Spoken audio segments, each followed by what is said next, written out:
আসসালামু আলাইকুম রহমতুল্লাহি ওয়া বারাকাতুহু। আজকে আপনাদের নিকটে একটি শর্ট ভিডিও আপলোড করেছি। আশা করি ভিডিওটি যদি আপনারা পুরোপুরি দেখেন ইনশাআল্লাহ সবাই উপকৃত হবেন।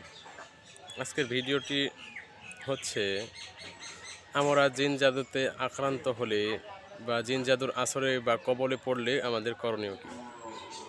তো প্রথমত আপনারা হয়তো বা অনেক আজে বাজে বা এরকম অবয়ব সিস্টেমের কোনো জিনিস যদি দেখে থাকেন বা এরকমভাবে কোনো রকম যদি আসর করে থাকে আপনাদেরকে, আপনারা প্রথমত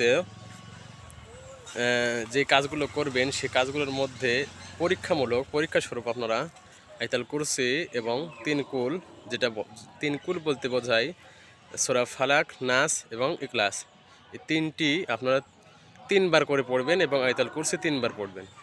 এই চারটি আয়াতুল কুরসি, ইখলাস, ফালাক, নাস, এই চারটি আপনারা তিনবার করে পড়বেন। পড়ে পানিতে তিনবার করে প্রত্যেকবার পড়ার পরে প্রত্যেকবার করে দম করবেন এবং শেষের বার 2 থেকে 3 বার দম করবেন। পানিতে দম করে আপনারা পানিটি পান করবেন এবং পান করে দেখবেন কোন যদি পানিটির কোনো রকম যদি এরকম স্বাদ মনে হয়, তিতো তিক্ত, এক কথায় যাকে বলে তিক্ত, নয়তো নোনটা, নয়তো মানে যে আপনাদেরকে যে এরকম স্বাদ মনে হয়, যদি স্বাভাবিক পানির মতো মনে হয় তাহলে ইনশাআল্লাহ আপনাদের জিন জাদুর আসর কেটে গেছে। আর যদি মনে হয়, যদি কোনো রকম পানিটির স্বাদ যদি অন্যরকম মনে হয় তাহলে আপনাদের জিন জাদুর সমস্যা আছে।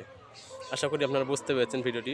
তো আরেকটি বিষয়, সেটা হচ্ছে আপনারা প্রত্যেকটি আমল করার প্রথমে নয়তো শেষে দরুদ পড়া উত্তম। যে যদি দরুদ না পড়েন তাহলে আপনাদের সে দোয়া কবুল হয় না। তো বিশেষ করে আমি বলবো যে আমি যেভাবে কাজ করি তাতে আমি যে কোনো দোয়া করি, নয়তো কোনো আমল করার শুরুতে দরুদ শরীফ দিয়ে শুরু করি, শেষেও দরুদ শরীফ দিয়ে শেষ করি। তো আপনাদের সবাইকে বলবো আমি, আপনারা সবাই দরুদ দিয়েই শুরু করবেন।